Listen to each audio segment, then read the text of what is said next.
A melhor palavra pra fazer piada é enzima, cara. Porque se tu deixa acumular, fica uma em cima da outra.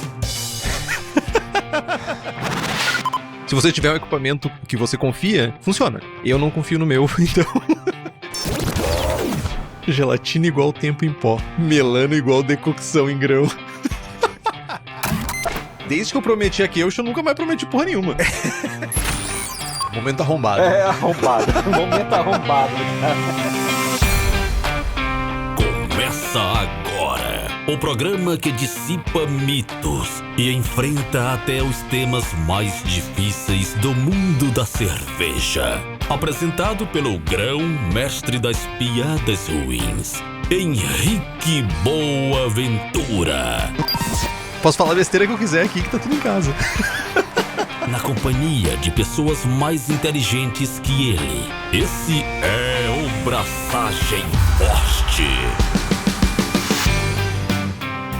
Alô, Lloyd, Henrique Boaventura aqui. E de Ordinary Bitter pra Best Bitter é só errar a mão no malte. Dessa vez, estávamos aqui antes conversando que esse vai ser um dos programas mais diferenciados do Braçagem Forte, porque ele vai ser um limite muito interessante de o que é verdade e o que não é verdade na nossa relação. Mas diretamente do além oceano, do além atlântico, das terras escandinavas, eu trouxe João Colling para falar conosco. Te apresenta aí, por favor, meu jovem. Olá, senhoras e senhores, caros, eu ia dizer telespectadores, parafraseando as crianças que iam no Raul Gil, mas já não sou criança há muito tempo e sou um humilde brasileirinho, cervejeiro profissional desde 2013, cervejeiro caseiro desde 2009, radicado no Rio Grande do Sul, humildemente vindo da cidade de Novo Hamburgo. Um abraço pessoal da Servacinos, diga-se de passagem, pessoal das antigas aí da Servacinos. Comecei a minha carreira profissional na cervejaria Seasons, ali no Anchieta. Depois de 5 anos de Seasons, eu fui para a cervejaria Dogma em São Paulo, ali no Santa Cecília. E da Dogma eu fui para a Suécia em 2019. Chegando na Suécia, eu fiquei 3 anos como cervejeiro-chefe na Good Guys Brew em Karlstad, que é a maior cidade do condado de Värmland, que significa terra quente, sendo que não era quente. Acredito que para os vizinhos talvez fosse, né? Uma boa piada pra eles, talvez. Não, é tudo uma questão de percepção, né? De perspectiva, né? E após 3 anos lá que a cidade era a capital do condado, 60 mil habitantes, né? Capital do condado, uma das 20 maiores cidades da Suécia, 60 mil habitantes. Me mudei para a capital da Noruega, para Oslo, onde sou hoje cervejeiro-chefe na Skalskjelleren. Parece difícil, mas é fácil. Skals, o nome do bairro. Kjelleren, que é cellar, né? Ou seja, basement, porão da Skals. E do Nedre Foss Bryggeri Bar. Então, eu faço cerveja para uns 14 restaurantes aqui na cidade, né? Todos do mesmo dono, cujo dono é o meu chefe. Então eu faço cerveja para essa galera toda, para esses restaurantes todos. Tem 2 localidades, né, aqui na capital da Noruega, separadas por uma caminhada de 5 minutos, então é bem tranquilo. E não somente você faz cervejas, como você faz cask ale, né? Você faz cervejas e você serve em casks também, né? Servimos em cask, né? Nós estamos agora reabilitando a nossa bomba, a nossa pump, né? Para fazer o serviço como se deve, não na gravidade, né? Mas atualmente nós servimos cervejas no cask, né? Nós temos a OBB, a Oslo Best Bitter, que é servida no cask, já em ocasiões especiais e em ocasiões não tão especiais também, né? Não precisa ser tão especial. E nós estamos fazendo uma reforma no bar para colocar de volta a nossa Beer Engine para chupar a cerveja de volta para os bons tempos, onde tudo era mais simples, né? Onde não precisava de cilindro de CO2. A vida era mais simples, né? A vida era simples, as pessoas não sabiam que ela era simples. Era simplesmente abrir a torneira, servir 3 palmos de espuma, deixar lentamente e gradualmente a cerveja se formar sem gaseificação e beber aquele copo de cerveja como a gente vê na década de 50, 40, né? Mas a cerveja está choca. Eu falei, pois é, irmão. É o que temos. Então me enche o saco. Esse que é o status quo. Não fode. É tipo isso. Até porque teve todo o lance das macrolagers terem tomado o espaço desse tipo de cerveja justamente por elas terem esse apelo, né, da clarificação, da transparência, da loira gelada, da carbonatação, né? Porque é uma cerveja mais carbonatada, mais seca, ela realmente é mais refrescante, né? E a ale, né, você não chegava lá e pedia uma cerveja, você pedia uma ale. E ela dentro da cultura de pub, ela é uma cerveja que ela é considerada um alimento também, né? É uma cerveja com substância. Ela não é originalmente considerada assim beer, né? É ale, tanto que a palavra em norueguês para cerveja é aquele o cortadinho, né? Que é o e e o L. Então, se você quer pedir uma cerveja, aqui você pede uma ale, que é uma ale. Ale. Interessante. Eu não sabia dessa. E acho que, inclusive, a palavra ale vem do escandinavo, né? Vem do escandinavo antigo, né? Então, vocês já entenderam, né? Nessa breve introdução, por que eu trouxe o João pra falar? Porque, primeiro, ele sabe muito. Segundo, ele faz cask, ale. Ele faz cervejas em cask. E eles têm uma cerveja de linha, que praticamente de linha, né? Que é uma Best Bitter. E tem mais uma coisa que é... O João talvez não se lembre disso, mas na finada Pens Beer, que era um bar da Rosária, sentado no balcão, ele foi uma das primeiras pessoas aleatórias que elogiou uma cerveja minha que ele tomou num sul brasileiro, se eu não tô enganado, uma Cream Ale, que eu ganhei medalha de ouro com ela. E ele elogiou, tipo, abertamente a minha cerveja e talvez ele tenha mantido a chama acesa pra continuar fazendo, porque ele disse que foi uma das melhores Cream Ales que ele já tomou na vida. Se era realmente verdade ou se ele estava sendo sarcástico, somente o tempo vai dizer isso. Ou talvez esse programa, mas enfim. Era uma cremale, né? Cremale. Mas naquela época, se eu não me engano, isso foi ali pelos idos de 2015, 16. Possivelmente. 17, talvez. 17, acho que 17. Bastantes pessoas, né, faziam cremale. Bastante. Desculpa desviar um pouquinho do assunto, mas já que você trouxe esse episódio, naquela época existiam bastante caseiros fazendo cremale e alguns brewpubs da capital gaúcha que tinham a cremale em linha, né? Uma das grandes cremales que eu tomei foi no Lago, né, no também falecido, né? Que hoje já descansa no céu, né? Uma cremale no Lago, com Columbo, se eu não me engano. Não me lembro da lupulagem, mas era uma cremale bem totozinha, né? E pode não parecer, né? Porque muitos dos cervejeiros caseiros que estão iniciando, eles vão começar pela cremale, tá? Por ser uma cerveja assim, assensada, mas é uma cerveja difícil de acertar, né? Não é uma cerveja assim, você acerta, né? Você vai acertar ali, vai ter uma boa satisfação ali, vai ter uma nota ok, tu vai ter uma boa drinkability, mas para ela ficar top, ficar gostosa, assim, ela exige um bom trabalho, né? Então, parabéns para os cervejeiros que gostam e fazem cremale, mas não vamos falar disso hoje. Não, mas eu sempre vou advogar a favor de fazer estilos que ninguém faz. Faça isso. Fazer estilo da moda é um saco. Mas antes de entrar no assunto do programa, eu só queria lembrar que o fato de nós estarmos aqui gravando nessa sexta-feira, quase final de tarde pra mim, já quase de madrugada na Noruega, em Oslo, a gente tá aqui porque a gente tem queridos apoiadores e apoiadoras que nos ajudam a manter a chama acesa e o Braçagem Forte continuando. Eles têm acessos a sorteios de equipamentos, livros e merchans exclusivos, participação no melhor grupo WhatsApp cervejeiro do país, acesso ao Julgando Forte, que é a nossa iniciativa de treinamento e aperfeiçoamento de avaliação de cervejas, que já tá rodando o kit da Stannis, que vai chegar logo na casa das pessoas. E se você não participa ainda, você pode comprar a sua cerveja no site da Stannis, que é o stannis.com, Stannis com 2 N's, e usar o cupom BF12 para ganhar 12% de desconto em qualquer produto. Então, se quiser ter acesso a tudo isso, faça como Thales de Souza Faria, Rubens Fernando, Thiago Reis, Leandro Almeida e Gabriel Mendes Souza Martins, além de um séquito de outras pessoas mais que nos apoiam pelo Apoia-se. O link é apoia.se/abraçagem-forte, o link tá no post.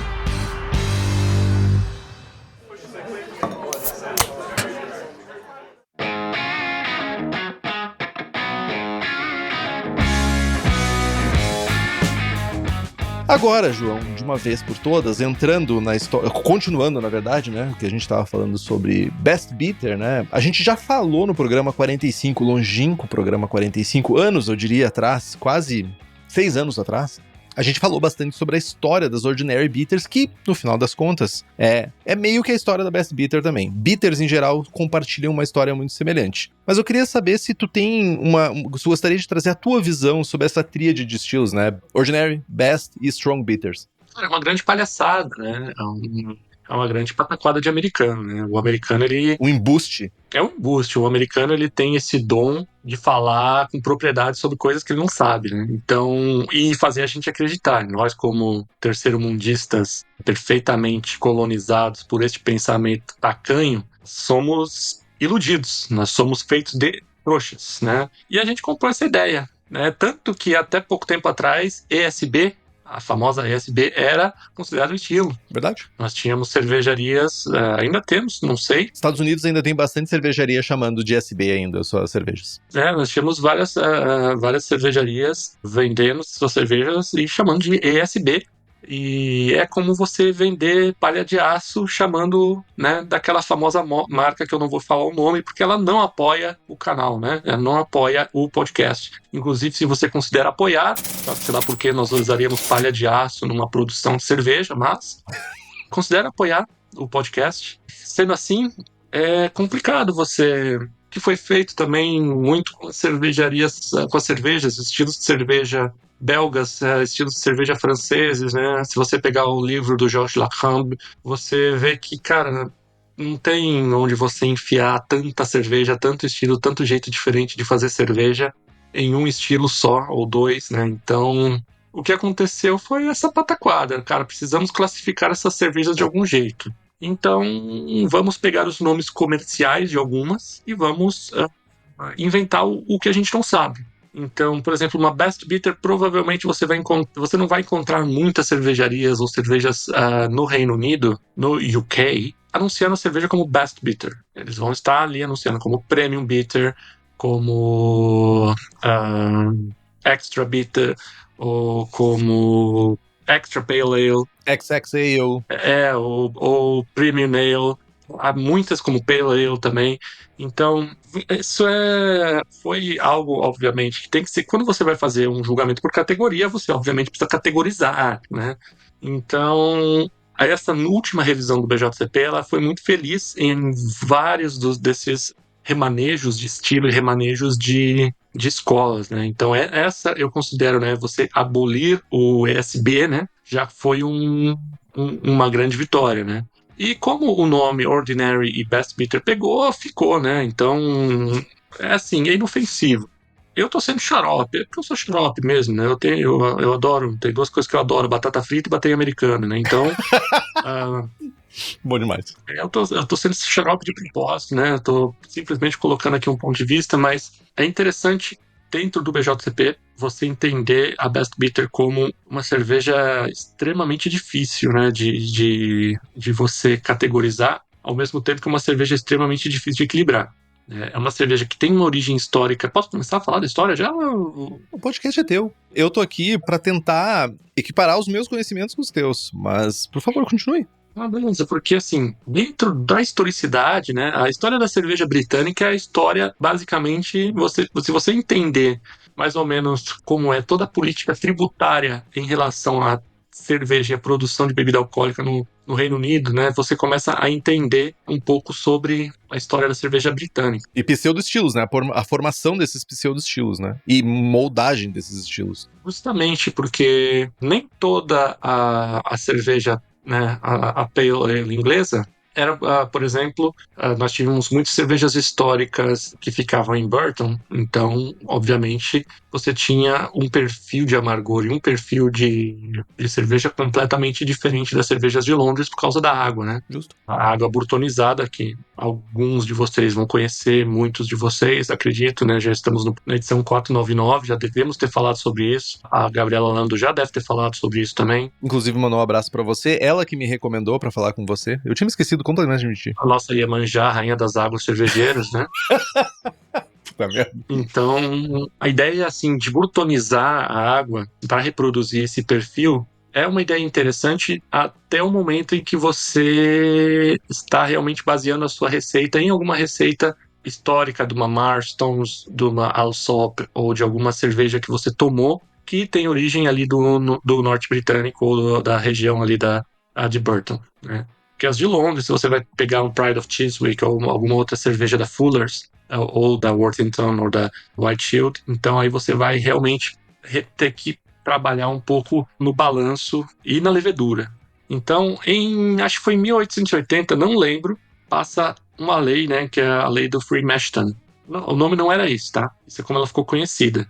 E que eles param de tributar a cerveja, eles começam a tributar a cerveja Teor alcoólico? não, pelo extrato inicial. Ah, sim, pelo extrato inicial dentro da tina de mostura. Exato, perfeito. Isso. Por isso que muitas cervejarias, porque não existia cervejaria muito pequena, né? Existiam cervejarias enormes. Então, dentro das cervejarias, as cervejarias tinham uma sala para a autoridade do governo. Você tinha um coletor de impostos que ia todo dia na sua cervejaria. E tinha uma sala do governo lá, porque os caras iam lá com o sacarômetro na panela, na tina, para fazer a medição e registrar né, no livrinho de bordo deles lá pra ver, ó, tá aí com, não sei se era plato que eles usavam lá, mas estamos aqui com 15 plato para você aqui vai dar pau. É isso. Temos aqui 20 mil litros a 14 plato, iam lá na tabelinha, Paga nós. e assim eles tributavam. Então, assim, a história da cerveja britânica é basicamente a história das guerras e a história dos tributos, né? E tem uma coisa bem interessante que, só pra fazer um adendo, se me permite, primeiro que é uma história que ela é contada de uma maneira meio tosca se a gente não se aprofunda suficientemente, porque tentam, novamente, assim como eles tentam colocar cada um desses pequenos estilos, né, Ordinary Bitter, Best Bitter, Strong Bitter, nessas casinhas que é muito difícil quando tu entende a parte histórica, também a gente tá falando de estilos que mudaram ao longo de décadas e séculos, foram mudando, evoluindo ou desevoluindo, e também tem toda, e graças que a gente ainda tem o Ron Pattinson que dá um pouco de visibilidade sobre esse período da história inglesa que ajuda a gente a entender um pouco melhor isso, né? Olha que a pira aqui, doutor Boaventura. A pira é que, como você tributa no extrato original, se você fizer uma cerveja que vai ser mais seca, por exemplo, eu quero fazer uma cerveja de 4% ABV. Lembrando que nessa época, a atenuação, historicamente falando, a atenuação das leveduras era menor. Você tinha uma atenuação menor. Historicamente falando, isso tanto nas lagers alemãs, historicamente essa atenuação era menor por causa da domesticação das leveduras mesmo, né? E também dos processos que não eram processos tão, como eu posso dizer, Científicos, eles eram muito mais científicos. Eles eram científicos, eles eram bem científicos, mas você não tinha uma uniformidade tão grande e a própria modificação do perfil do malte, né? Você tinha muita variação de colheita para colheita e o malte não era tão modificado. Então você tinha atenuações assim não tão interessantes. Então se eu quero fazer uma cerveja de 4% puro malte, de repente eu vou estar fazendo uma cerveja aí de 11 plato, que vai terminar a atenuação lá em 3 plato e meio. Mas, se eu fizer uma cerveja aí de 10 platos, meter um milho, mais um açúcar para secar essa cerveja, então dá gol. eu vou pagar menos imposto. Vou pagar menos imposto, porque o meu extrato original vai ali. Vou fazer um extrato original de 10 platos em vez de 11, mas a minha densidade final vai ser mais baixa, então eu vou chegar nos 4% do que eu quero com. E aí começaram a usar todo tipo de maracutaia que você pode imaginar. Milho, açúcar invertido, todo tipo de ajuda para conseguir atravar. Brewer's Sugar, que era uma coisa muito comum também, né? Quando a gente fala no período entre guerras, até um pouco antes do entre guerras, Brewer's Sugar era uma coisa muito comum, que é meio que um candy sugar com uma fonte diferente de açúcar, né? Cara, é muito difícil, por exemplo, hoje da gente fazer uma reedição histórica, porque esses brewing sugars eram açúcares proprietários, ou seja, era a mesma coisa da palha de aço. Então, você tinha fórmulas, né? E não eram conhecidas, era que nem a famosa fórmula daquele refrigerante de cola gaseificado, que eu não vou falar o nome, porque ele não apoia o canal. Exatamente. E você não gosta de americanos, nunca vamos esquecer disso também. Não é que eu não gosto de americanos, eu tenho até amigos que são. Tu aperta a mão dessas pessoas? Aperto.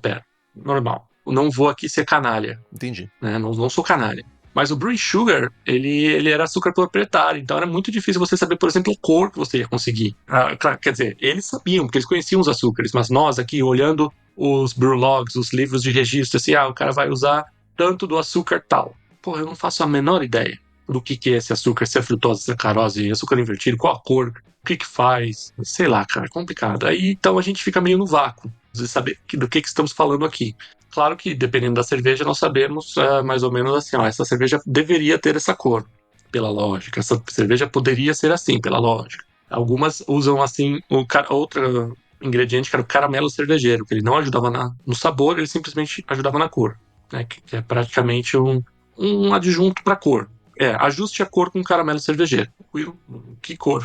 Sei. Mas ainda assim, existe ainda que a gente não saiba o sabor, que essa talvez seja o maior drama, né, de resgatar estilos históricos, como tu bem trouxe, a gente tem registros que pelo menos usavam isso, né? E cervejeiros ingleses registravam muito bem as coisas. Tem muito registro importante, né?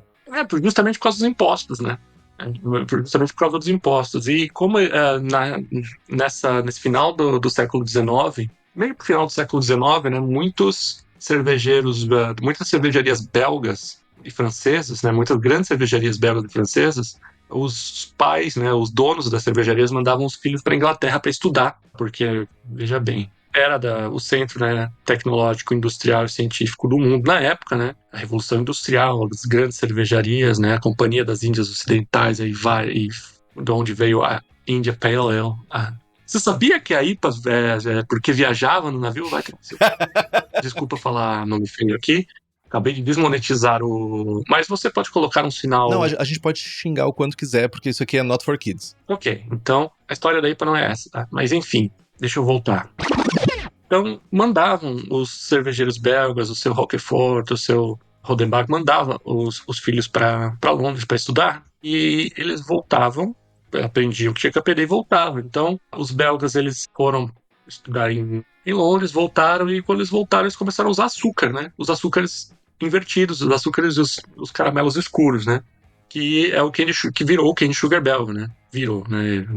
Gerações trabalhando com esses açúcares, né? E também esse lance da educação em Londres impactou também muito na criação da Vienna Lager, né? E da própria Märzen, né? Exatamente. Que a Märzen, ela foi ligada depois a uma cerveja de Oktoberfest, mas ela nasce como uma cerveja Viena, né? Tanto que a primeira Märzen, ela era chamada de Märzen de Viena, cerveja de março de Viena, né? Nada a ver com o Oktoberfest. Uma dissidência da Vienna Lager, né?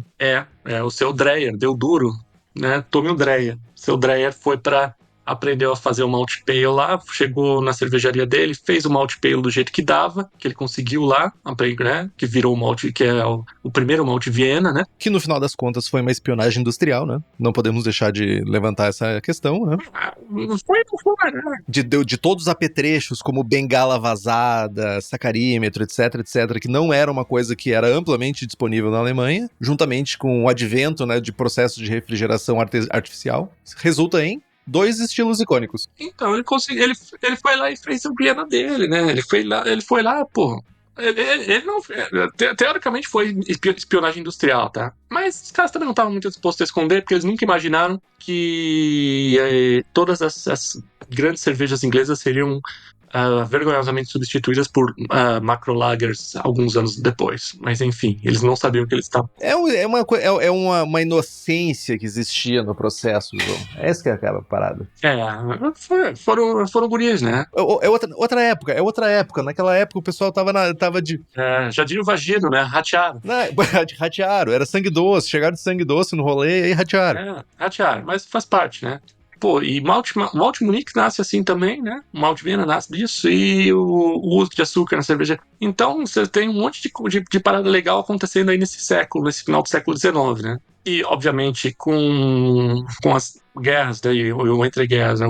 A produção de cereais, ela é focada em alimentar, né, soldado, né, e fazer pão e alimentar o povo. Então, o pessoal começa a se virar, né? Então, as gravidades originais das cervejas caem, o uso de cereais maltados dá uma diminuída, né? Nós temos cervejas aí históricas aí que você vai pegar ali entre guerras, que vai ter 40% de flocos de milho, que vai ter 20 e tantos por cento de açúcar invertido, claro. Então, é praticamente assim bebida mista fermentada. Eu ia dizer que é quase aquelas cervejas japonesas que tem, que é tipo, lembra cerveja, tá ligado? Eu não faz muito tempo que eu li, inclusive, o Bitter do Ron Patterson, que ele falava que o máximo que se chegou a ter no período entre guerras, principalmente do período entre guerras da Primeira Guerra Mundial, foi de 50%, ter somente 50% de malte. De cevada, no caso. O resto era flocos de milho e uma tonelada de açúcar. Então, e isso aí, quando a gente vai ali no que diz o BJCP hoje, sobre o estilo, né? Deixe-me pegar aqui o que está dizendo o BJCP. Né? Segundo o BJCP. Por favor, me ajude a passar pelo estilo. Por favor, introduza o estilo. Aqui é o seu 11B, o 11B, né? Que é o Best Bitter. É uma cerveja session saborosa, mas refrescante.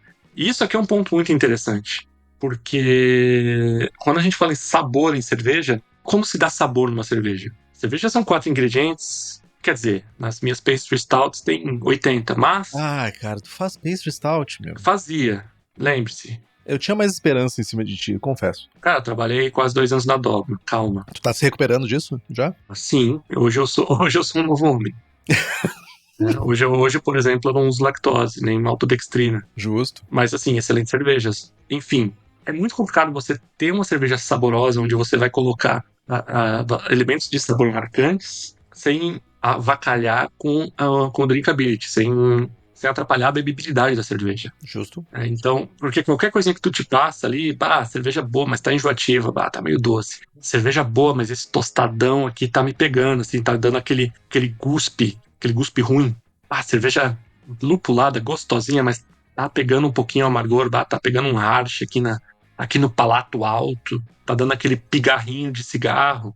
Cerveja refrescante, mas tá um pouquinho sem graça. Tu entende que é um troço difícil de alcançar, né? Você galga. É uma afirmação forte no final das contas, é isso que tu quer trazer. É uma afirmação forte quando tu diz que essa é uma cerveja session saborosa, mas refrescante. Ela tem um motivo, né, pra existir essa frase. A famosa coberta curta, né? O cobertor curto. Se tu tapar os pés, tu fica com frio no peito. Se tu tapar o peito, fica com frio no pé. Tu tem que saber ali aquele ponto de equilíbrio onde tu vai ficar quentinho. Entendi. Faz sentido? Olha aí, ó, estamos fazendo analogias. Aqui é metáforas, né? Trabalhamos a poética, dialética poética cervejeira. A vida é uma metáfora, tu não acha? Ninguém mais te traz isso. Boaventura, ninguém mais te traz isso. Esse aqui é um convidado aqui, ó, complicado.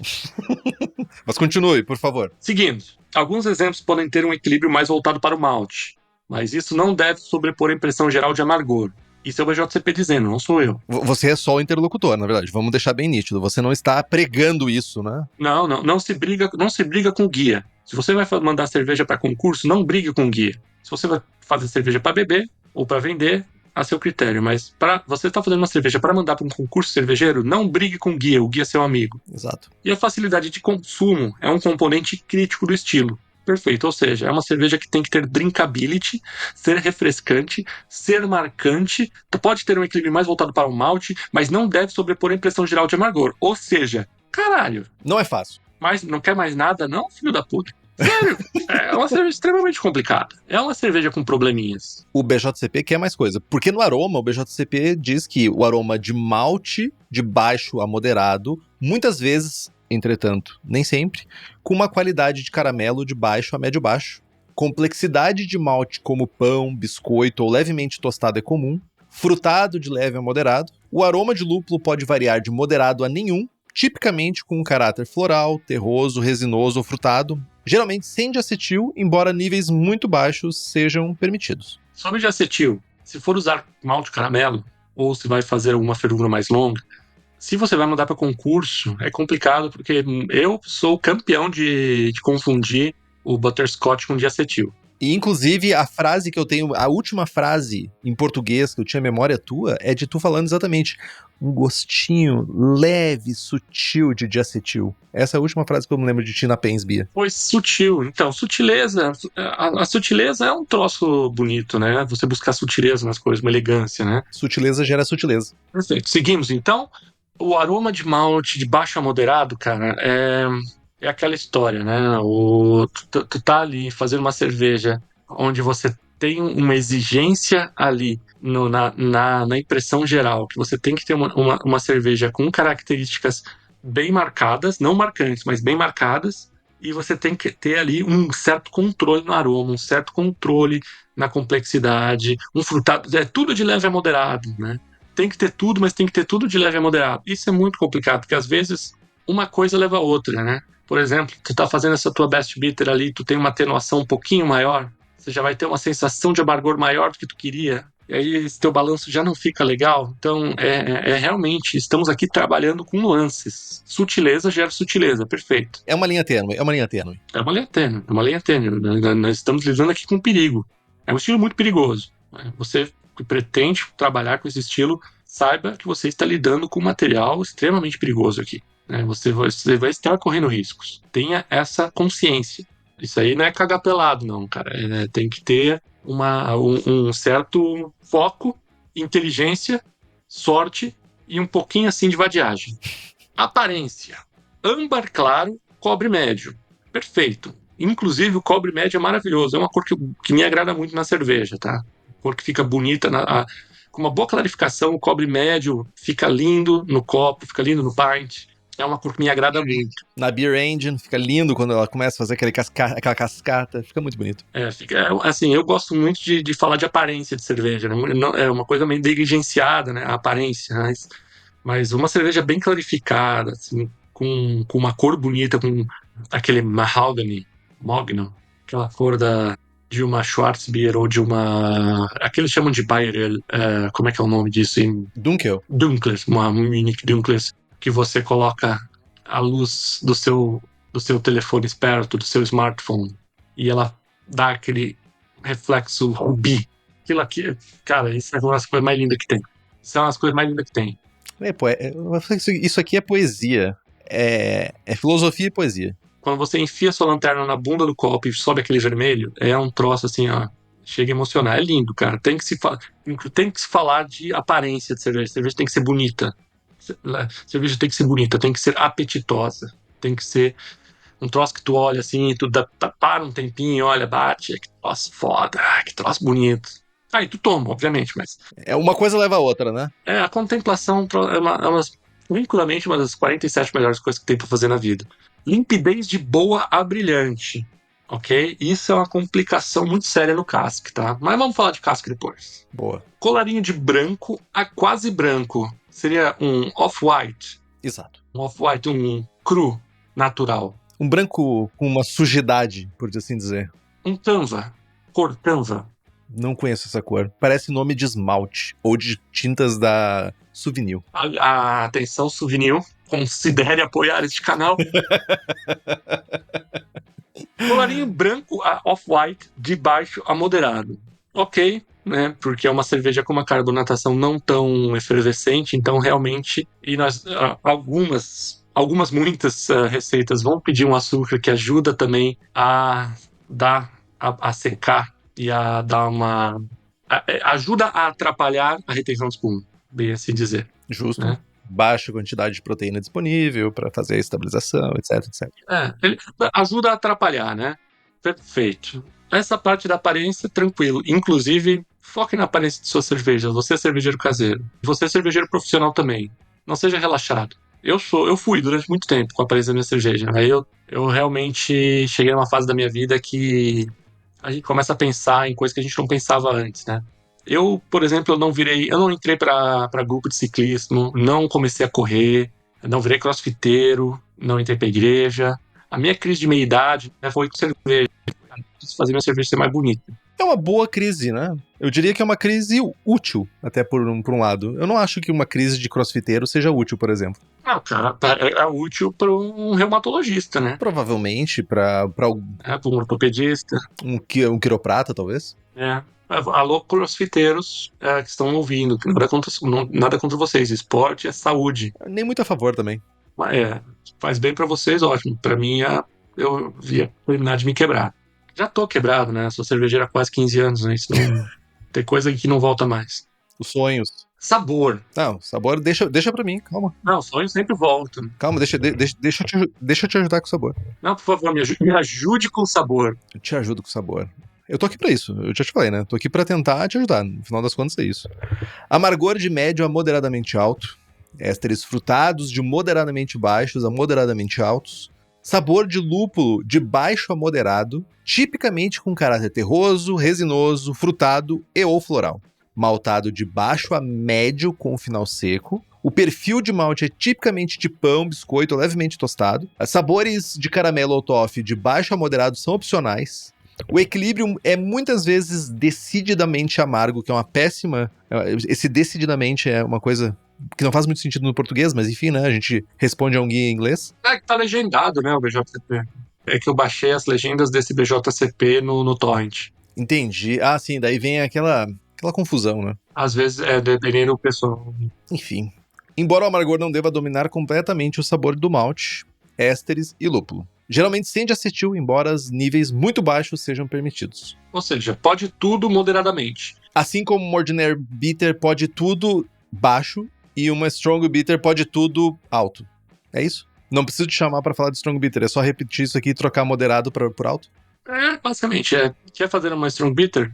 Aumente. Sensação na boca. E essa parte é muito interessante, né? Porque, agora eu vou falar que nem professor de faculdade, eu venho batendo nessa tecla aqui, ó, há anos. Corpo não é sensação de boca. Sensação de boca é um troço, corpo é outro. Pode ter uma cerveja seca, sequinha, com uma bela uma sensação de boca, tá? Então, corpo de médio leve a médio. Desconcordo, tá? Porque você tá pedindo aí maltado de baixo a médio com final seco. Isso é sabor e você quer um corpo médio. Mas corpo não é sensação de boca, então é um troço meio complicado. Cara, tá bem complicado, né? Carbonatação baixa. Embora exemplos engarrafados possam ter carbonatação moderada. Não é uma cerveja tão legal de engarrafar, tá? É uma cerveja mais legal de Dali, né? De vamos Dali. Mas eu gosto do fato dela ser engarrafada, porque do contrário a gente não teria coisa chegando aqui no Brasil, né? Tem isso também. Perfeito, mas eu tô falando aqui do meu privilégio europeu, né? Privilégio branco europeu, primeiro mundo. É uma cerveja que tem que dar, né? É uma cerveja historicamente de tap, né? Exatamente. É pegar o Firkin ou o Pin e secar ele, né? Abre e seca, né? Abre certo. Uma cerveja que depois que você espetou, ela tem que secar. Senão, se ela ficar lá 3, 4 dias ali, começa a embaçar. Mas temos tecnologia já para isso. Olha aí. Injetando CO2 dentro dos casks. Mas enfim, o cask é pra depois ainda. Exatamente, mas assim, injetando aquele CO2 bem de boas, assim, bem gentilmente, para não sobrecarbonatar a cerveja, né? Cara, essa sensação de boca é complicado, porque você tá buscando um sabor de malte ou um final seco, e você tá querendo um corpo médio leve a médio, você já tá puxando muito para um tostado, só que você não pode ter um tostado muito forte. Tô falando pra você, cara, isso aqui é uma armadilha. O BJCP sabe o que faz. Cerveja é difícil de acertar pro BJCP mesmo. Nos comentários, então, nós temos sabor de... que é outro... tipo, é óbvio, mas sabor de malte mais evidente do que no Ordinary Bitter. E essa é uma Session Ale mais forte. Disse muito e não falou nada. Pô, parece meus trabalhos de faculdade, né, cara? Na época que não tinha chat GPT, né? E não tinha lá muito recurso, assim, tem que entregar aqui 14 folhas, aí, ter 14 páginas aqui, fazer um relatório. E pá, terminei. Deu 4, né? Pô, preciso de 14 páginas. De maneira que, evidentemente, por o pressuposto da. Pô, então, beleza, é um belo comentário, tá? É um comentário que agrega, por que não? Depende do olho e do momento que tu lê ele, eu acho. Hoje eu tô, assim, menos humorista que o comum, né? Eu tô um pouquinho xarope, mas... Eu tô sentindo tu mais positivo hoje, eu acho. Hoje eu tô bem... bem dizer, né? Eu tô menos palhacinho, né? Eu costumo ser mais palhaço. Tô achando justo. Mas eu tô focado, cara. É uma coisa boa. Eu tô focado eu tô fazendo esforço aqui, né? Justo. Tô realmente focado em trazer o conteúdo, né? Mas, por favor, continue com comparação de estilos. Comparação de estilos. Mais álcool que uma Ordinary Bitter, como já foi dito antes, mais de uma vez, muitas vezes utilizando ingredientes de maior qualidade. Isso aqui é uma informação que não diz muita coisa. E historicamente não faz muito sentido também, porque geralmente a mesma cervejaria usava o mesmo ingrediente para fazer todas as cervejas. Fazia um par de Guile, né? Então, menos álcool do que uma Strong Bitter. Joia. Mais caráter de malte caramelo ou malte base e cor do que uma British Golden Ale. British Golden Ale é um troço bom, tá? É um troço bom. E novo, mais novo e bom. É um troço interessante de falar. É tipo uma APA, né? No final das contas, inglesa, né? É uma APA inglesa, né? É uma APA inglesa, cara. É um troço interessante, tá? Entendi. A ênfase está na adição do lúpulo de amargor em oposição agressiva à adição tardia de lúpulo. Realmente, você vai ter uma ênfase na adição de lúpulo ali no começo de fervura e talvez um pouquinho ali na adição para dar um gostinho, um sabor. No cask. Mas não muito, porque não pode, né? De leve a moderado. Tudo de leve a moderado. Justo. Nas estatísticas, nós vamos ter uma densidade inicial entre 1040 e 1048, uma densidade final entre 1008 e 1012, então é uma densidade relativamente baixa. IBU entre 25 e 40, a cor entre 8 e 16 SRM, tem cor, tem uma cor bonita aqui. ABV entre 3,8% e 4,6% de teor alcoólico. Cobre profundo, Deep Copper, que cor maravilhosa. Sobre a FG, ainda achei um pouquinho alto, tá? Acho que dá pra baixar mais. Mas não, quem sou eu? Não sou ninguém. Você faz cask. Você detém um cask na sua cervejaria, então você pode falar. Sou dono e proprietário de um cask, perfeito. Não, exemplos comerciais é muito complicado de falar, porque são muitas cervejas que a gente não tem acesso. Nem tu aí. Acho que a única que nós temos aqui de acesso nos exemplos comerciais é a London Pride. Nenhuma dessas chegou no Brasil em nenhum momento da história, eu diria. Só a London Pride. A London Pride ela chega no Brasil se tu estiver disposto a dirigir até Ribeira. Não, essa já é uma London Pride, mas não tem mais Pride, né? Ela, não tem mais orgulho nenhum em cima daquela cerveja. Ela é triste. Cara, é aquele salsichão de churrasco que tá uns 3 dias no frigideira ali, que tu abre e... frigideira do tempo da minha avó. Mas que tu abre ali, assim, tu pensa, vou jogar fora. Aí tu abre um pão ali e já era. Tu quer dizer que é melhor do que nada. É melhor do que ficar com fome. É melhor do que ficar com sede. Perfeito. É melhor do que... É o que tá tendo. É o que tem pra hoje. Você nos daria o prazer do seu inglês, gastar o seu inglês e dizer os nomes que existem segundo o BJCP? Estes nomes, né, são um patrocínio. Poderiam ser patrocinados aqui por uma dessas famosas escolas de inglês que considerem apoiar o canal, né? Uma vez que estamos falando de cervejas, a maioria do conteúdo é em inglês, então considere você, que tem uma escola de inglês, apoiar o canal, né? E está precisando, né? É sempre bom ter apoiadores, né? Exato. A Adnams Southworld Bitter, a Fuller's London Pride, Harvey Sussex Best Bitter, Salop é foda. Salopiana, hein? Salopiana é um belo nome para um clube, né? O salão de baile, né? Do Associação Salopiana de Moças. Baile da Saudade na Associação Salopiana de Moças. Enfim. Em São Vendelino. Salopian Darwin's Origin, Surrey Hills Share Drop. Share de condado, né? Não de... Sheer. Acho que seria sheer, né? Ou sheer. Não sei. Meu inglês é péssimo. Não sei. Se tivesse em norueguês, eu saberia ler, cara. Meu norueguês tá legal. Timothy Taylor, Landlord. Landlord eu já não gosto tanto, né? Que eu moro de aluguel. Entendi. Aí você sofre desse mal. Como a gente já discutiu antes, eu ia fazer a discussão do estilo, mas ao longo do estilo você expôs vários pontos importantes. Eu vou falar pra você que tá ouvindo o episódio.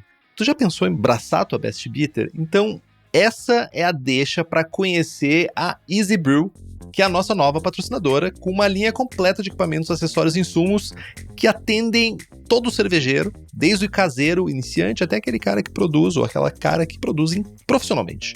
Está com vontade de produzir, mas com pouco tempo ou sem espaço?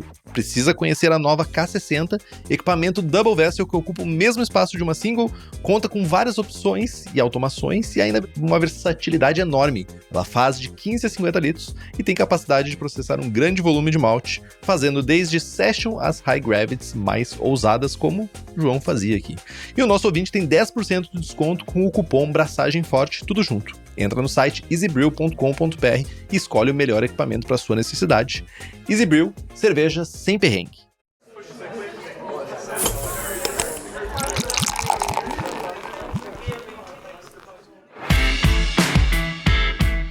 Maltes, meu jovem. Agora que a gente ousou questionar o BJCP, nós falamos sobre história, a gente falou sobre filosofia, a gente falou sobre o teu humor, a gente falou sobre a tua visão poética sobre aparência, mas eu queria agora que a gente entrasse em como a gente incentiva as pessoas a produzir esse estilo em casa, começando por maltes. Eu penso que se a gente fosse avaliar, se a gente ler, por exemplo, Mild Ale e o Barley Wine, que fala muito mais sobre bitters do que sobre milds e sobre Barley Wines, ele vai falar em Malt Pale mais algum caramelo. Ou até mesmo um açúcar cervejeiro, como a gente falou antes. Como é que é a tua visão sobre um perfil de grist para essa cerveja?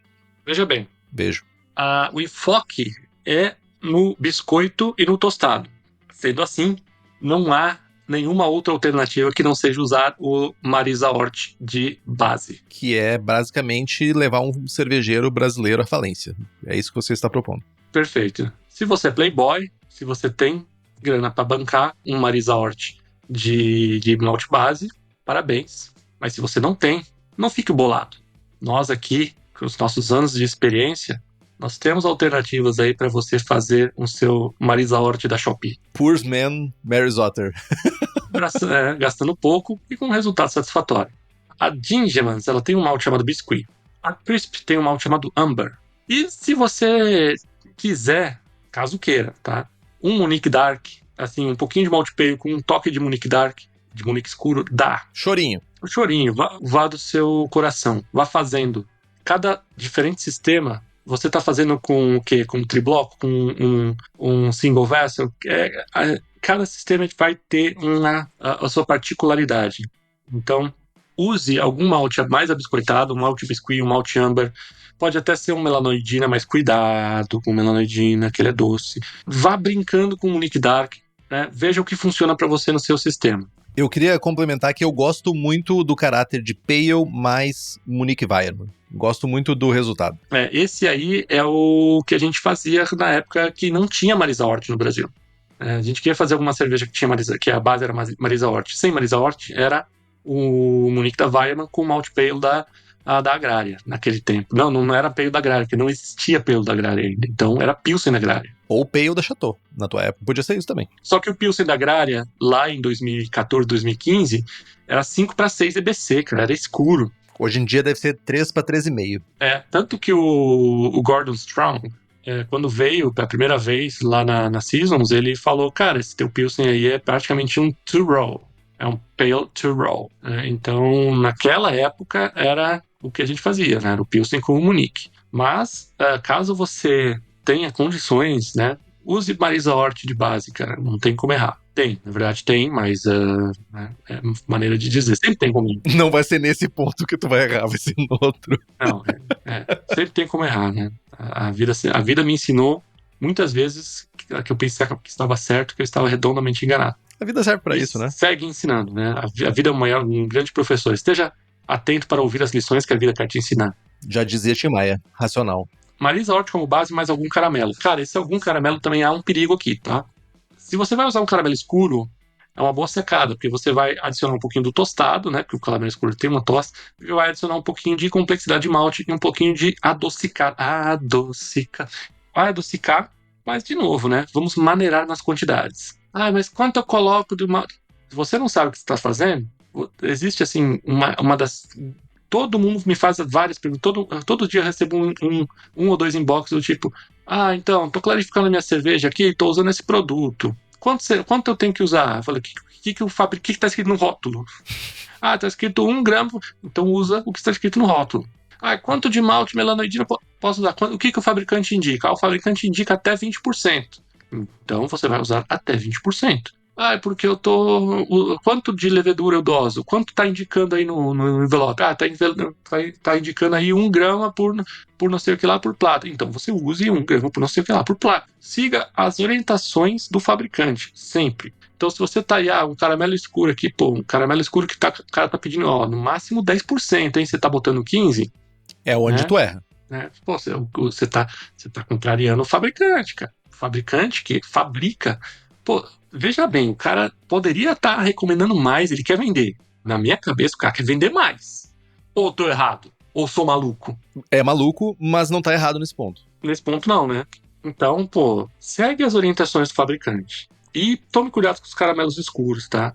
Assim, é um baita malte, é um malte que eu utilizo muito em várias receitas, não só nas inglesas, né? Eu costumo utilizar caramelo escuro britânico em American IPA com um sucesso estrogonófico. Eu tô com uma American Amber fermentando agora, que tá um troço assim de outro planeta. caramelos escuros ingleses. Então, é uma pegada muito legal, contanto que você saiba o que está fazendo.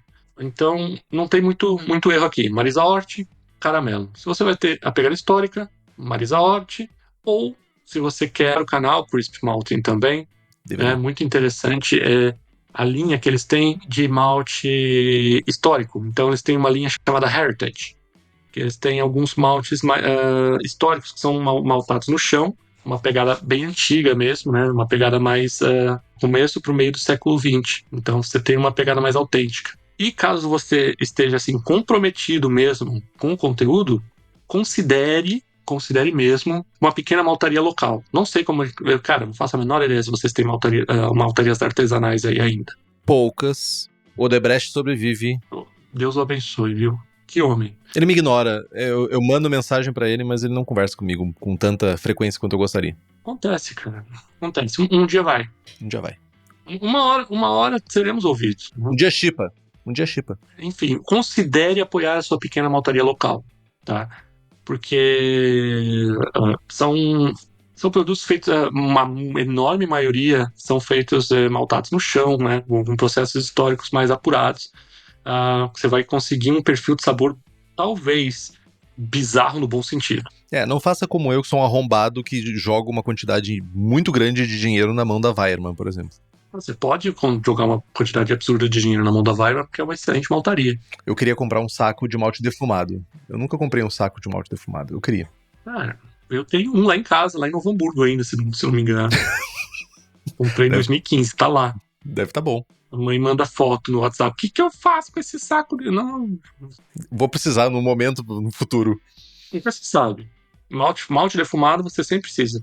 E, historicamente falando, você pode pegar um malte local, um malte base local, né, ou o Marisa Hort, ou um malte histórico de uma grande maltaria, usar aquele milho flocado, para ter uma acuracidade histórica, fazer o seu açúcar invertido, né, o açúcar cervejeiro, um caramelo escuro, médio, depende da sua receita, ou usar malte caramelo também, não tem problema nenhum. Mas isso também vai ao encontro também do teu regime de mostura, né? As escolhas que tu vai fazer nessa etapa vão impactar no regime de mostura. Perfeito. Mesmo os maltes mais históricos, né, dessa linha da Crisp, por exemplo, eles já são bem modificados, então você não vai precisar fazer rampa, né? E eu não faço rampa para bitter primeiro porque eu não tenho paciência, e isso já é um grande motivo, né? E segundo porque onde eu faço a bitter é uma panela de infusão simples, né? São 500 litros por produção, e é uma sala de fabricação chinesa de 2009. Em chinês ainda, as instruções todas em chinês. Eu tenho uma história muito boa sobre cervejaria em China, tá? Tem uma cervejaria no Uruguai, não me lembro o nome. Acho que era em 33, eu não me lembro o nome da cervejaria. Enfim. E os caras compraram toda os equipamentos deles da China. Chegou o equipamento e veio o engenheiro para montar a cervejaria, para fazer a montagem. Junto com o equipamento, veio na mesma caixa? Não, ele veio depois. Naquela época, acho que não vinha junto o engenheiro. E ele chegou para montar no Uruguai. Os uruguaios não falavam chinês, o engenheiro não falava espanhol e nenhum dos dois falava inglês. Ótimo. É o início de muitos bonitos relacionamentos começaram assim. Quem montou essa cervejaria? Quem montou essa cervejaria foi uma criança de 10 anos. Porque esta criança de 10 anos, ela era filha de um uruguaio com uma mulher chinesa. E, por suposto, ele falava chinês, alguma coisa, e espanhol. Então, o engenheiro falava em chinês para a criança e a criança falava em espanhol para o pessoal da cervejaria. E assim foi montada a cervejaria que está funcionando. João, nesse momento, a gente precisa refletir se a história, para fechar um full circle, essa criança deveria ter virado cervejeiro ou cervejeira. Seria um full circle para essa história bonita. O engenheiro também, por que não? Mais cervejeiro, porque... Talvez ele não tenha voltado para a China, ele tenha ficado no Uruguai. Cara, eu tô começando a pensar numa história um pouco diferente aí. Enfim, voltamos aqui. Braçando o estilo. Vamos Primeiro, cara, o querido ouvinte, tem que decidir se tu quer fazer pro BJCP, se tu quer fazer um troço pra tomar, ou se tu quer fazer um troço que seja historicamente legal pra você saber, olha, como eles tomavam cervejas nos pubs britânicos lá de 1900 e Paulo Santana. Vamos assumir uma verdade aqui então, João, que a gente tá fazendo pra pessoa ganhar medalha no BJCP. Ah, você vai ganhar medalha? Então você vai de Marisa Hort, cara, gaste um pouquinho mais, pegue o Marisa Hort e vá no caramelo médio e uma pitadinha de caramelo escuro. E ainda assim com um pouquinho de flocado, ou não? Depende. Aí vai depender. Eu acho que o milho flocado aqui vai atrapalhar. Porque o milho flocado ele vai te diminuir um pouquinho aquele médio-baixo, entendeu? Ele vai te dar um corpo mais baixo. Você vai ter uma Stella Artois. É um pouco herético também se a gente for pensar em usar a Mary's Otter junto com o milho, né? Parece uma heresia. Não, de maneira nenhuma. Eu uso com grande sucesso. Mas pra você é o custo de Pilsen. Pra nós é o custo de um Chevette Tubarão 72. Perfeito, mas é que um Chevette Tubarão 72 é um troço que vale muito, né? Então, assim como o Mary's Otter. Tá, só quem sabe o que é um Chevette 72 Tubarão, assim, bem cuidadinho, inteirinho, com, sei lá, uns 4 pila aí de som automotivo, né? Tarumã, saudades Tarumã. E assim, cara, o milho não entraria aí porque se você tá pensando em BJCP, você vai nessa pira do corpo médio-baixo, né? Da sensação de boca médio-baixa. E o milho vai atrapalhar um pouquinho essa tua sensação de boca. Boa. Ajuda na drinkability, mas vai atrapalhar a sensação de boca. Se tu quiseres, assim, dar uma moderada no caramelo, dependendo do caramelo que você tiver, você pode usar um malte pale, mais um caramelo médio-baixo, um caramelo médio, ou um blend de caramelos, né? Eu gosto muito de blendar caramelos. Então você pega um caramelo baixo, um caramelo médio, e dá só uma coisinha de nada de black, ou de cevada torrada, mas eu prefiro black, nesse caso, só pra você chegar na corzinha, naquele deep copper. Que é a tua cor preferida, né? É, coisa de 0,5%, assim, pra baixo, pra menos, assim, de black. Só pra dar um grau na cor.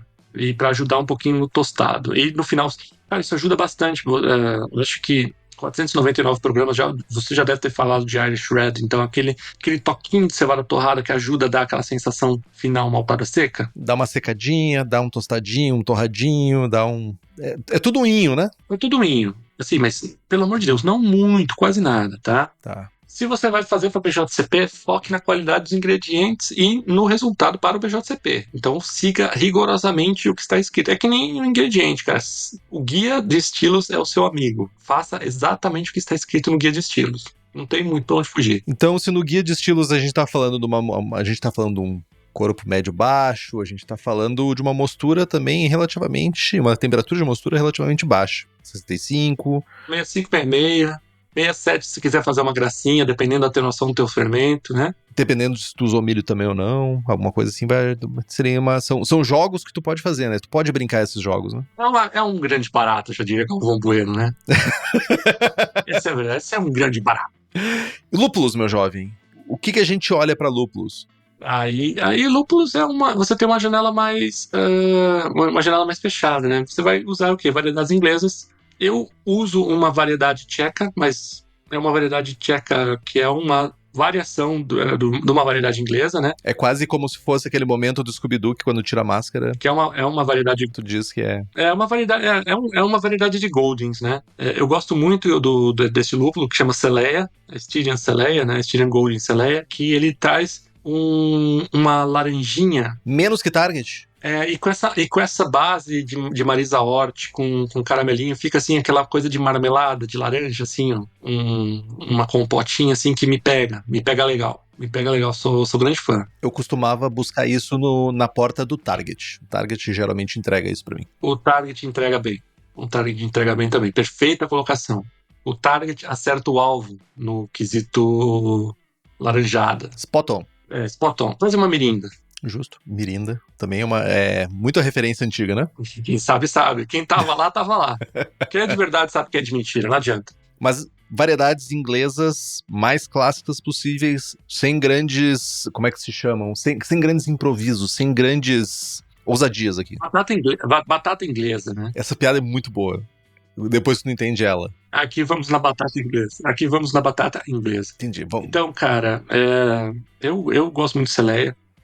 Mas é uma preferência pessoal minha. Se você vai fazer para concurso, foque ali no Target no Challenger, para você ter um amargor gostosinho.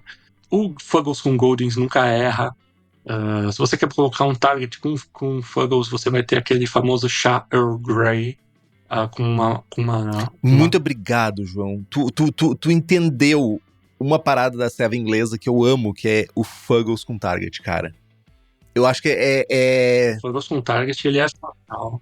é uma combinação perfeita. Então tu entende porque que eu gosto de Celeia com Fuggles. Faz sentido também. Porque, me corrige, por favor, eu gosto de ser corrigido, mas eu tenho a impressão... É que o Celeia ele não vai pegar tanto puxa preto, entendeu?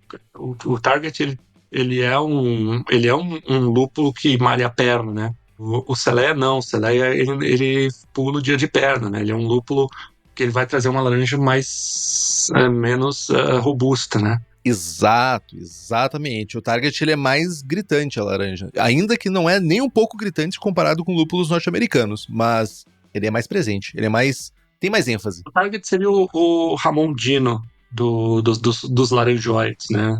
Dos lúpulos larângicos. O Ramon Dino dos lúpulos laranja, entendi. E o que seria o Sebum daí nesse cenário? O Celeia, cara, na minha opinião, né? Que não americanos, né? Tu acha que o Celeia, ele é o Sebum do fisiculturismo? Não, talvez não, mas não está me vindo nada.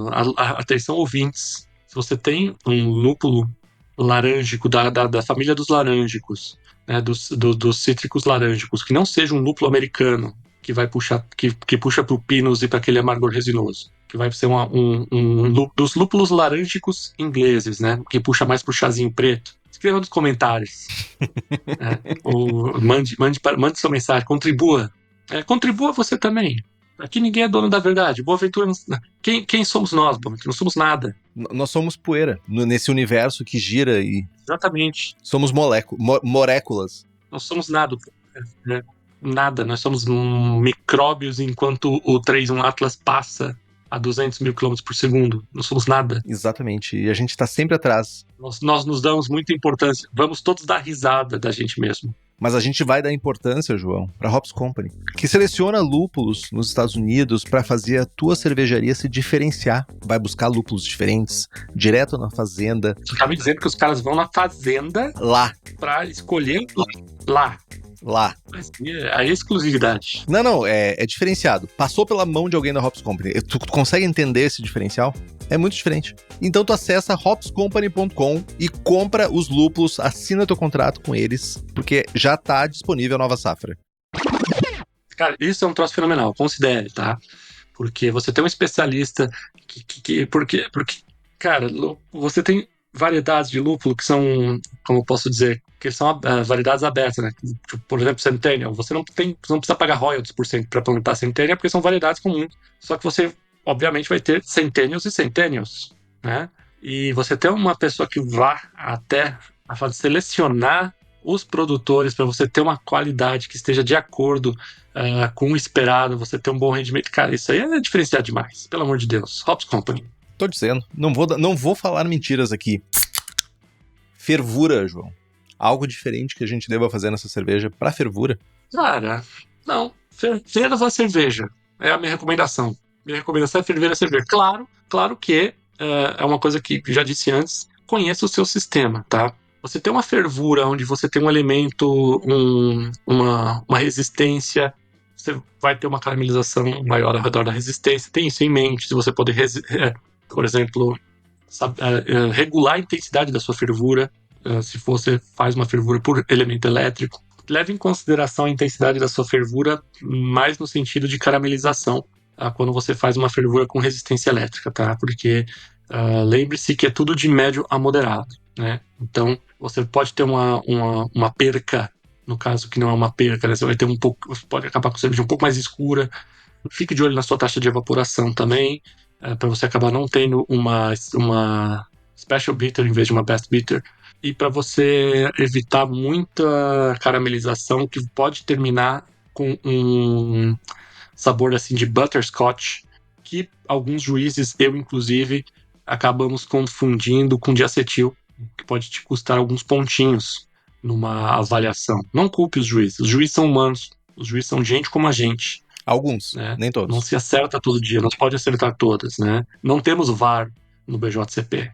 Inclusive, vou julgar amanhã.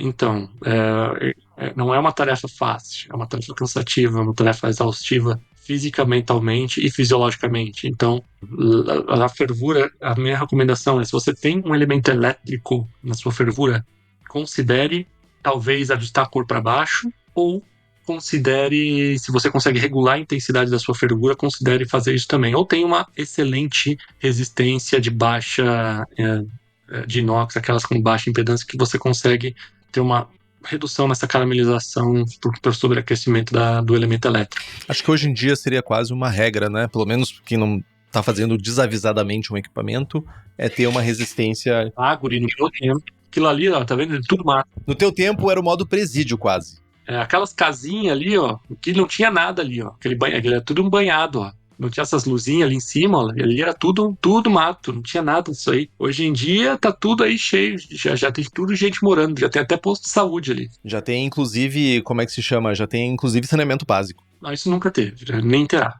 Nunca teve. É Não, mentira, nunca terá, então. né? Não, saneamento básico nunca teremos, né? Infelizmente. Fermentação, meu jovem. O que você me diz? Fermentação. Cara, fermentação é um troço que, assim, a gente vai falar levedura inglesa, cara, mas temos muitos perfis diferentes de leveduras inglesas, tá? Muitos perfis diferentes que dão resultados diferentes, obviamente, né?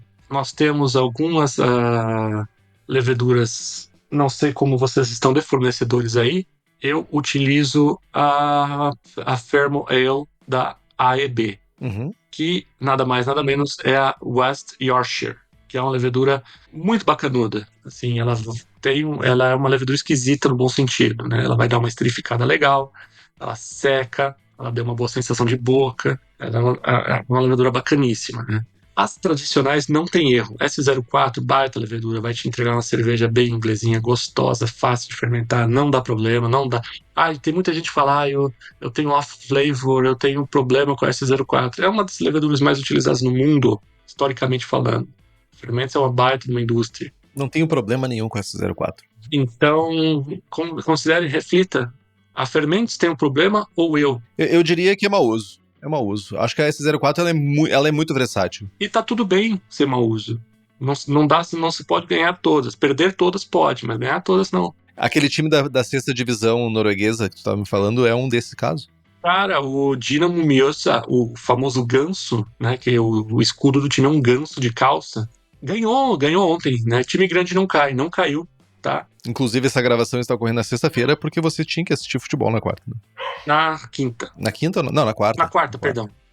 Quarta, perdão. Tinha que ir lá em Ellingsrud para assistir o Dinamo Mjøsa. Entendi. E a sua permanência na divisão 6, que é a sétima divisão do futebol norueguês. Temos 11 divisões na Noruega, enfim. Interessante. Eu não sabia que tinha gente suficiente para jogar tanto tipo de futebol. Cara, o futebol aqui é o esporte nacional.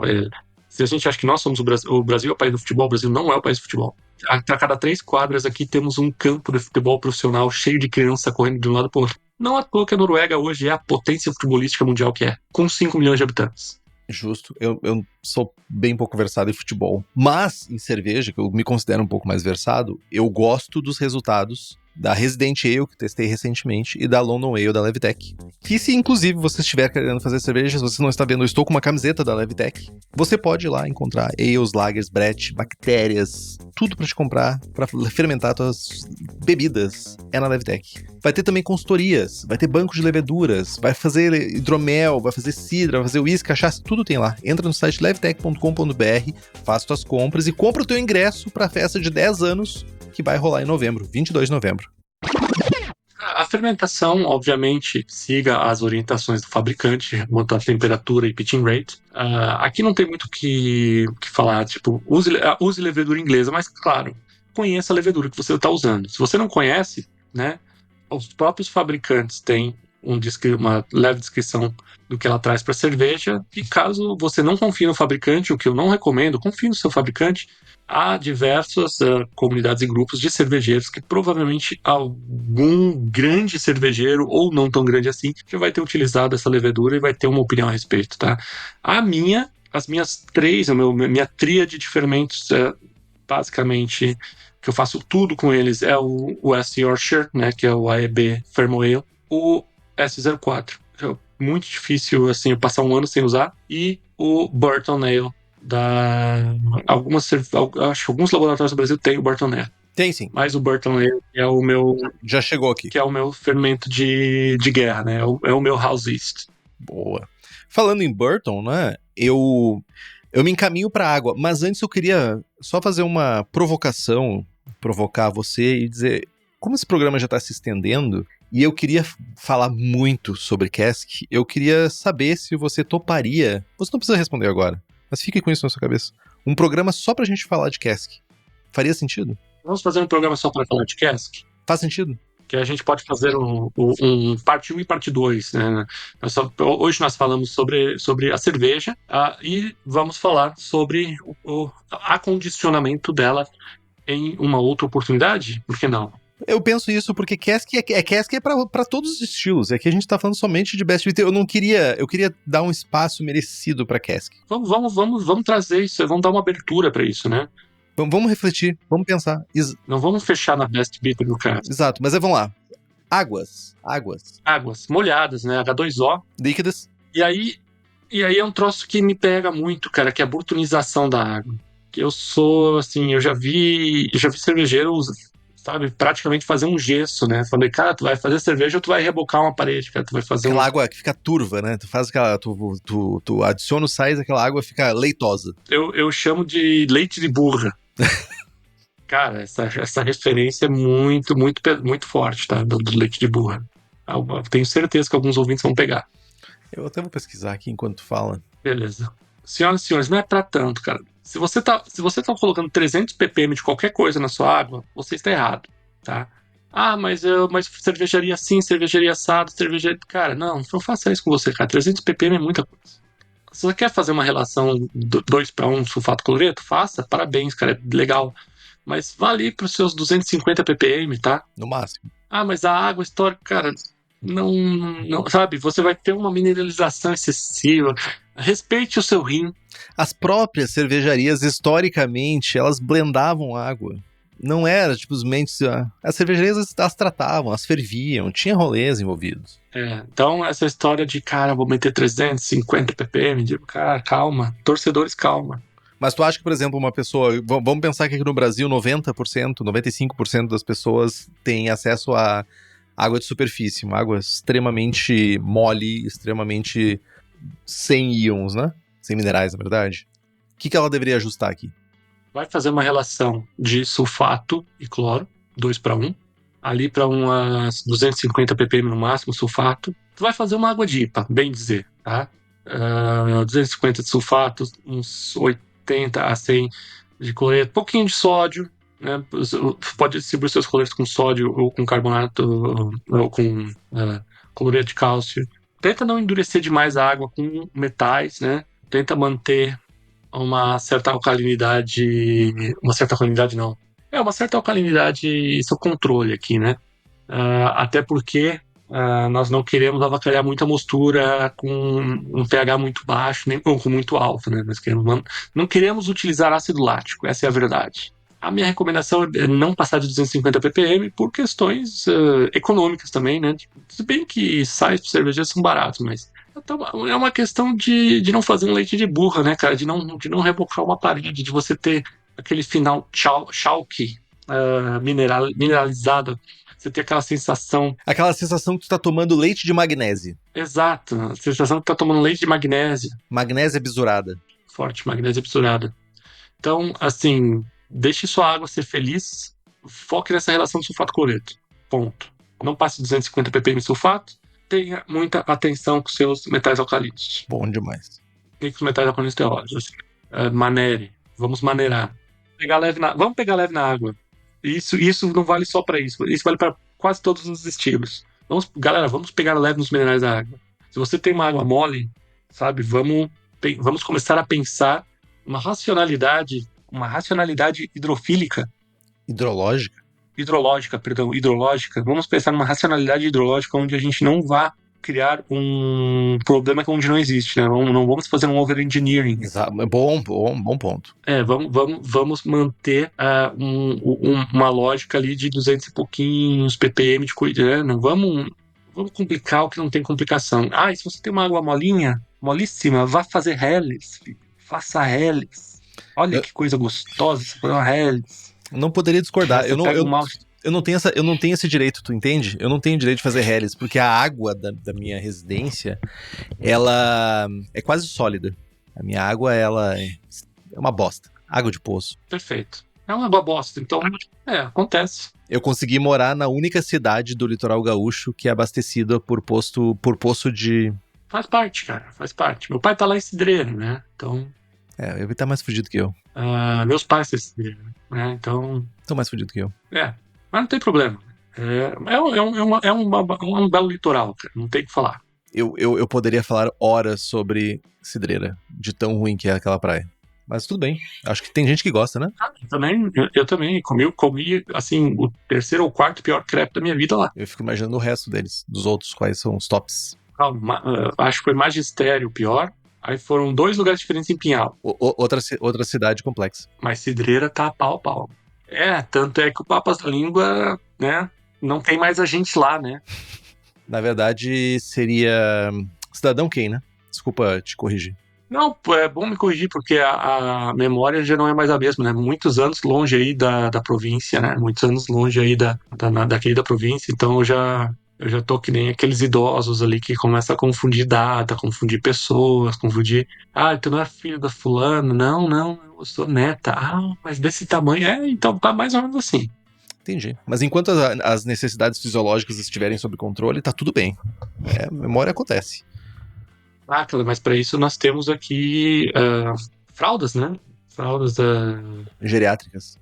faz parte, né? Quem nunca vazou, né? Enfim. Seguimos para a bibliografia ou continuamos na fermentação? Não, nós já temos um acordo que é não vamos falar sobre cask. E agora vamos falar de livro e a tua receita. Mas, então, antes de entrar na tua receita... Deixa eu terminar de complicar a tua vida fazendo um episódio de 2 horas. Entendi.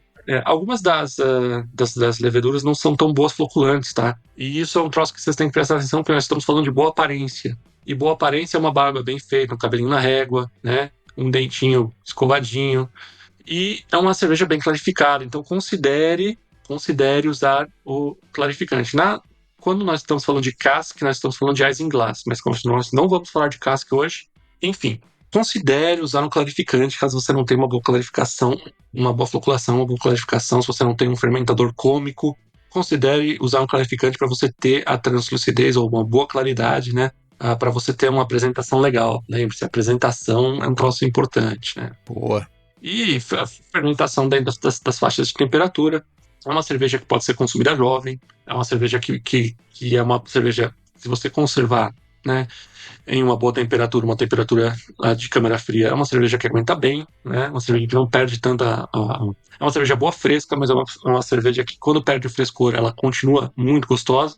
Se você tiver boas práticas aí para manter o oxigênio longe, né? Porque uma cerveja com esse grau de caramelização, com oxigênio disponível, ela vai dar uma diversidade, ela vai dar uma mudada pro bem e pro mal, mas em geral é uma cerveja que aguenta bem uns 2-3 meses de câmara fria, mantendo frescor, mantendo a integridade, acho que até uns 6 meses a 1 ano de câmara fria ela fica legalzinha.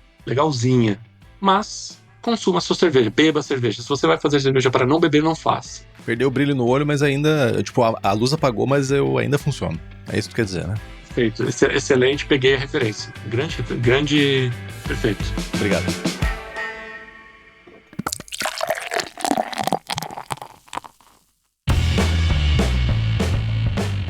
Livros que eu recomendo, mas eu tenho certeza que você recomendaria alguns outros. A História das Cervejas Britânicas, do Martin Cornell. Nós temos tradução hoje para português. Mild Ale não tem tradução, do Dave Sutula. Temos, por mais que não seja de bitter, ele fala bastante sobre bitters, fala bastante sobre a criação desses estilos. O próprio bitter, do Ron Pattinson, que é um agrupado dos posts dele, mas também tem bastante questão histórica, e Ron Pattinson é amor ou ódio, não existe meio do caminho quanto ao estilo único de leitura do jovem Pattinson. É um homem complexo, de ideias complexas, né? Recomendo o livro Gordon Strong, cara, que tem algumas receitas interessantes, que Modern Homebrew Recipes. Cara, assim, aqui não tem erro. Aqui você jovem do BJCP, vá é um bom livro com algumas boas receitas inglesas. Então ele vai ter umas receitas, assim, focadas no BJCP que você não tem erro, boas receitas. E do Pattinson, o Homebrewers Guide for Vintage Beer, se você quiser uma abordagem histórica. Ah, é verdade. Bem legal esse livro. Tinha esquecido. Né, quiser uma abordagem histórica interessante aí para suas cervejas, mas assim, lembrando que BJCP, evite a abordagem histórica, né? E se você quiser uma abordagem histórica, evite o BJCP. Exato. Mas eu acho importante conhecer os dois lados da moeda. Por favor, jovem, dê tua receita. Essa receita é uma receita que eu faço com uma certa frequência, né? Uma vez a cada 3 meses, 500 litros, né? A base dela é Marisa Hort, não adianta. Aqui é troco de pão, né? Aí para vocês, complicado, mas... É um pão artesanal. Nós já demos a barbada, né? De como você fazer o seu Marisa Hort em casa, ou mimetizar o Marisa Hort. Eu tenho uma abordagem de fazer base Marisa Hort com milho, porque é uma preferência pessoal minha. Eu gosto assim. Quase todas as minhas cervejas inglesas, inclusive Barley Wines, é milho.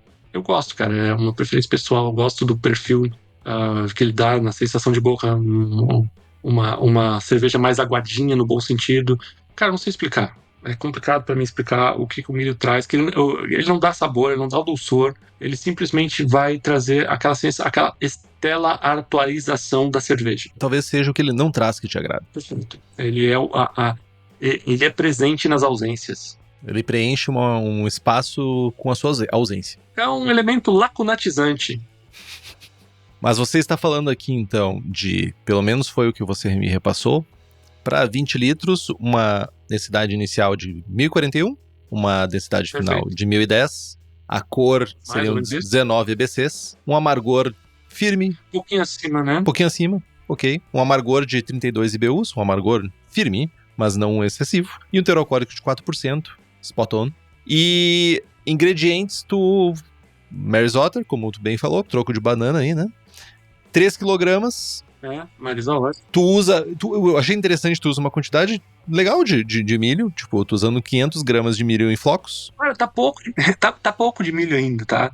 Poderia subir. Eu costumo usar mais. Eu costumo usar mais. Tu foi comedido hoje? Eu fui comedido. Eu tenho Barley Wines de 20 e poucos % de milho. Olha.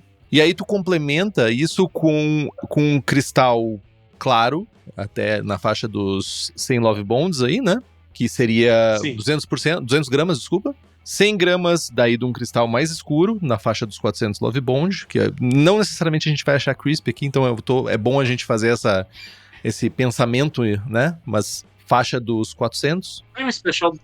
Você tendo um Weiman Special W aí, considere. Considere um Weiman Special W. Special W é bem bom para esse tipo de receita. Lúpulos, tu usa o Challenger.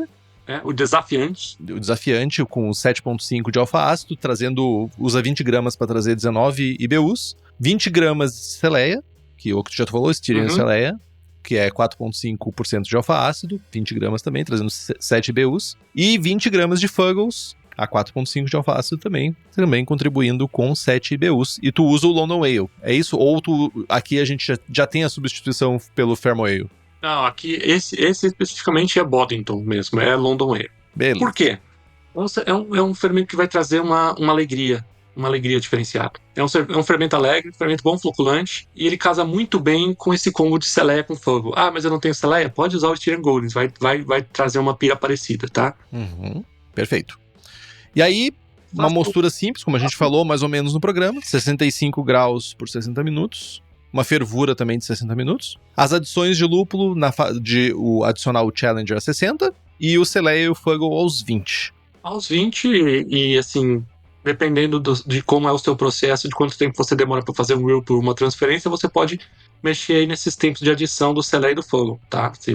Porque às vezes, dependendo do quanto você demora para fazer um resfriamento, uma transferência, um whirlpool, você acaba tendo um pouco mais de amargor. Então, tenha isso em mente. Se você tem um trocador de placas, uma bombinha, você faz uma transferência mais rápida, você faz um whirlpool mais rápido, beleza. Se você vai ter um pós-fervura mais demorado, considere atrasar um pouquinho. Boa. E aí, faixa de fermentação, tu traz esse mosto para 20 graus, né, pós-fervura, e fermenta 20 linha reta até o final. Eu fermento em 20 linha reta até o final, pressurizado nos últimos platos, tá? Ok. Mas, por exemplo, isso no meu London 3, tá? Que eu gosto dele assim. Uhum. Se eu fosse usar um S04, eu ia fazer a 18, 17, e depois soltar até 20. Se eu fosse fazer com Nottingham, eu ia começar a 16, soltar depois até uns 18. Assim vai. Então, conheça o seu fermento. Use o fermento inglês, você está livre para usar o seu fermento inglês, mas conheça o fermento que você está usando. Tenha uma familiaridade. Achei interessante essa tua, porque inevitavelmente qualquer um desses 3 fermentos, com o regime que tu usa, né, que tu falou, vai gerar resultados bem diferentes. Sim, completamente diferentes. Isso é bem interessante. Mas assim, seja autoral, né? A cerveja é sua, né? Você seja autoral, tenha autoridade sobre a sua receita, né? Exatamente. Então, eu estou fazendo essa cerveja é minha. Então, é essencial que o cervejeiro tenha autoridade sobre o que ele está fazendo. Ele tem que ser autoral, senão... Perde a graça, né? copiar, né? Então, para que vai fazer uma cerveja? Né? Não, é copiar. A cerveja não vai ser igual do mesmo jeito, mas assim, se apodere do conhecimento, saiba o que você está fazendo e por que você faz as coisas. Não simplesmente copie e não pergunte ao ChatGPT como fazer as coisas e faça sem questionar, né? Questione as autoridades, fuck the police. Inclusive, não confie em nada do que eu estou dizendo aqui, inclusive questione-me. Ele está num cativeiro nesse momento respondendo essas perguntas. Perfeito. João, eu quero agradecer a você pelo seu tempo e pelo seu comprometimento de fazer um programa sobre casks. Você quer deixar um beijo pro seu pai e pra sua mãe cidreira, por exemplo? Deixaria um beijo para meu pai, para minha mãe, para minha querida esposa Sara, que tá aqui junto com meus gatos Robson e Lancelot. Mais uma vez, um grande prazer, cara, contribuir. Eu já falei para você que para contribuir com cervejeiros caseiros, eu não preciso de 2 convites. Eu adoro cervejeiros caseiros, eles são a razão da minha vida.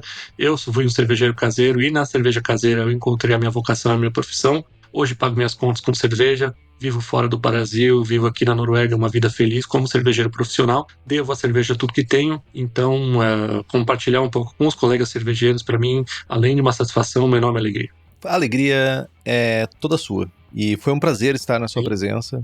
Foi... Infelizmente, você não está alegre, mas... Não, eu tô alegre. Na verdade, eu tô muito alegre porque eu acho que quando tu encontra pessoas que compartilham, de certa forma, o grau de abstração da realidade, o mesmo grau de abstração da realidade que tu tem que ficar feliz. E é raro encontrar isso. Perfeito.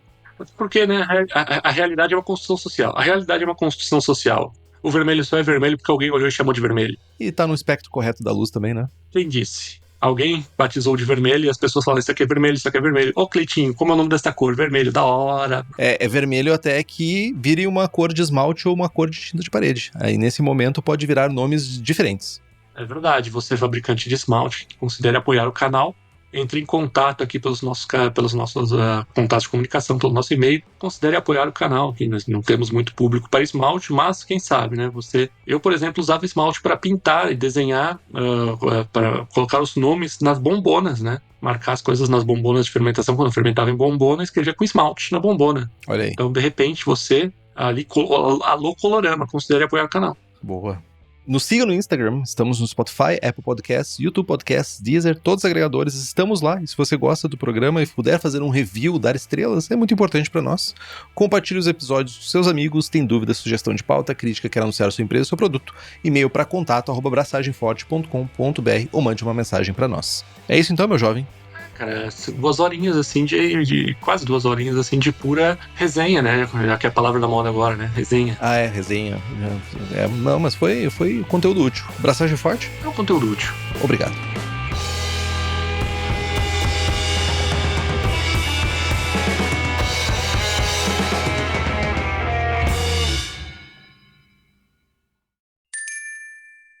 Este podcast é produzido pela BAC Produções e Comunicação e está disponível no Spotify, YouTube ou na sua plataforma de áudio preferida. Na nossa equipe, contamos com a colaboração de Henrique Boaventura, Ludmila Almeida, Gabriel Gurian, apresentação, redação, blog e Rubens Reis na edição. Este podcast foi editado por Play Áudios.